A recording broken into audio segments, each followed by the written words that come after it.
በተላላቅ ኃይሎች መካከል ያለው ሽኩቻ እንደ ክረምት ነጎድጓድ ያስተጋባ የዓለም ፖለቲካ ማዕበል አፍሪካን መረጋጋት የነሳት ይገኛል። በዚህ አስቸጋሪ ወቅት የአፍሪካ አህጉር ከምን ጊዜውም በላይ ጠንካራ አመራር፣ ብቁ ፖሊሲና አንድነትን የሚሰብክ ህብረት ያስፈልጋታል።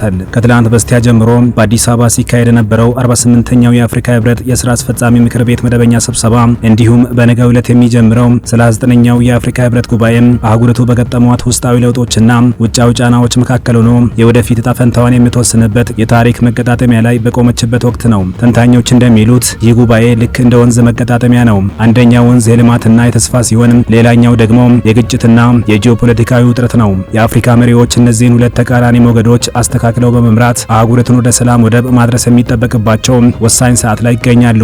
ዛሬ አዲስ አበባ የአህጉሪቱ የልብ ትርታ ሆናለች። እያንዳንዱ በጉባኤው አዳራሽ የሚወሰን ውሳኔ በኬፕታውን መንደር፣ በካይሮ አውራ ጎዳናና በዳካር የባህር ጠረፍ ላይ ያለውን አፍሪካዊ ህይወት የመቀየር አቅም አለው። የህብረቱ የስራ አስፈጻሚ ምክር ቤት መደበኛ ስብሰባ መክፈቻ በኢትዮጵያ የውጭ ጉዳይ ሚኒስትር ዶክተር ጌዲዮን ጢሞቴዎስ ንግግር ሲታጀብ ሚኒስትሩ በንግግራቸው ውስጥ አንድ ትልቅ እውነት አንስተዋል። ሰው ሳይተማመን አይኖርም፣ ተኩላ ሳይናከስ አይተኛም እንዲሉ የአሁኑ ዓለም አቀፋዊ ድባብ ለምጣኔ ሀብታዊ ትብብር ሳይሆን ለቴክኖሎጂ የበላይነትና ለተፈጥሮ ሀብት ሽሚያ ቅድሚያ የሚሰጥ ሆኗል።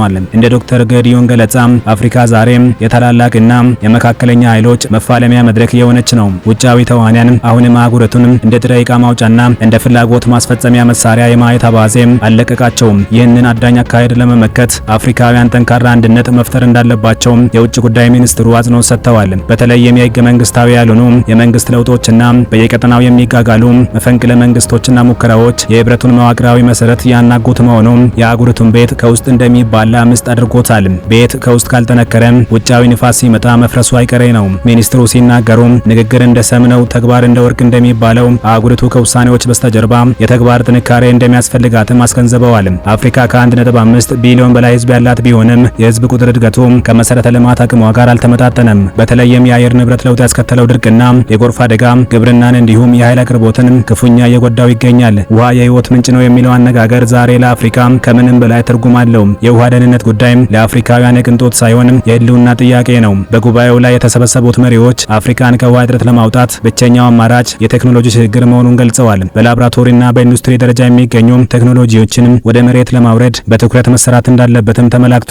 ያልታየ ወርቅ ከመሬት አይወጣም እንደሚባለው ከእይታ ውጭ ያለውን የከርሰ ምድር ውሃ በሳተላይት ምስሎች መፈለግና ካርታ ማዘጋጀት ቀዳሚ ተግባር ማድረግ፣ የዲጂታል ቁጥጥር ስርዓትን በመዘርጋት የሚባክነውን ውሃ መቆጣጠርና በገጠሪቱ አፍሪካ ያለውን የኃይል እጥረት ለመሸፈን ፀሐይን እንደ ጉልበት በመጠቀም የከርሰ ምድር ውሃን ማውጣት እንዲሁም የተበላሸው ውሃን አጣርቶ ለግብርናና ለኢንዱስትሪ መጠቀም ሌላው አብዮታዊ እርምጃ መሆን እንዳለበት ታምኖበታል።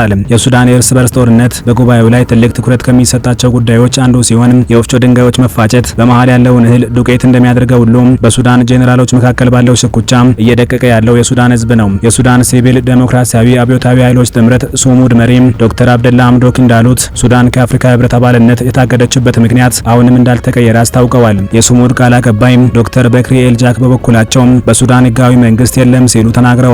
ግብጽና አልጄሪያ የሱዳን አባልነት እንዲመለስ ጥረት ያደረጉ ቢሆንም የሲቪል ኃይሎች ግን ይህ ለኃይል ፈላጊዎች እውቅና መስጠት ነው በሚል በጽኑ ይቃወሙታል።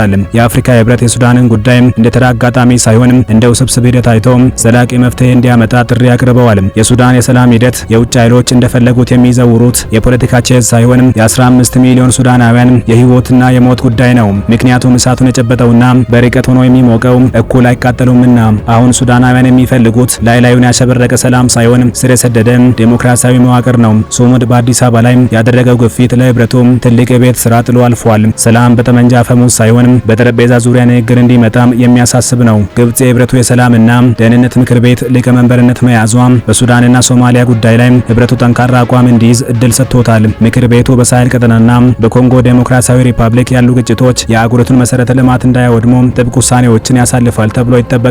ከዚህ በተጨማሪም አፍሪካ በተባበሩት መንግስታት ድርጅት የጸጥታው ምክር ቤት ውስጥ ቋሚ መቀመጫ እንዲኖራት የሚደረገው ጥረት የሰው ወርቅ አያደምቅ እንዲሉ አፍሪካ በገዛ ዕጣ ፈንታዋ ላይ ራሷ የመወሰን መብት እንዲኖራት የሚያደርግ ወሳኝ እርምጃ ነው። እንደ አውሮፓውያኑ የዘመን ቀመር በ1945 የተባበሩት መንግስታት ድርጅት ሲመሰረት አብዛኞቹ የአፍሪካ ሀገራት በቅኝ ግዛት ቀንበር ስር ነበሩ። በዚህም ምክንያት በዓለም ሰላምና ደህንነት ላይ የመጨረሻውን ውሳኔ የሚያሳልፈው የጸጥታው ምክር ቤት ሲዋቀር አፍሪካ ሳትወከል ቀርታለች። አህጉራዊ መሪዎቹ አሁን ላይ ይህንን የ80 ዓመታት ታሪካዊ ስህተት ለማረምና የአፍሪካን ጂኦፖለቲካዊ ክብደት የሚመጥን ስልጣን ለማግኘት በጽኑ እየታገሉ ይገኛሉ።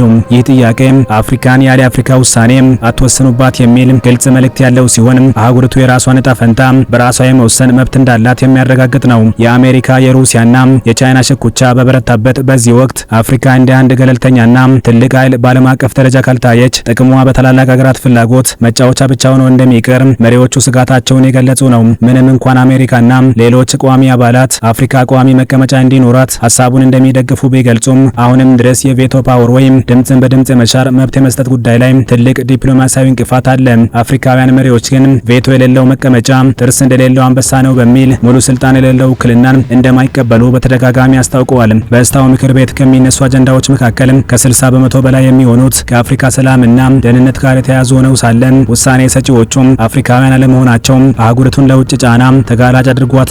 በመሆኑም የዘንድሮው ጉባኤ ይህንን ፍትሃዊ ጥያቄ ለዓለም አቀፉ ማህበረሰብ በድጋሚ በከፍተኛ ድምጽ በማቅረብ አፍሪካ በዓለም አቀፍ መድረክ እንደ ተመልካች ሳይሆን እንደ ዋና ተዋናይ የምትቆምበትን አዲስ ምዕራፍ ከፍቷል። የዘንድሮው ጉባኤ ሌላው ልዩ ገጽታ ወጣቶችን በፖሊሲ ቀረጻ ውስጥ የማሳተፍ ዝንባሌ ነው። ወጣቶች ከተቃውሞ ሰልፍና ከአክቲቪዝም ባለፈ ወደ ተቋማዊ አመራር እንዲመጡ ጥሪ ቀርቧል። ይህ አካሄድ አጀንዳ 2060ን ተፈጻሚ ለማድረግ የሚያስችል አዲስ ጉልበትና እውቀት ወደ ህብረቱ ለማምጣት ያለመ ነው። በአጠቃላይ 39ኛው የአፍሪካ ህብረት ጉባኤ አፍሪካ በውጭ ኃይሎች ሽሚያና በውስጥ የልማት ጥያቄዎች መካከል ሆና የህልውና ትግል ያደረገች መሆኑን ያሳያል።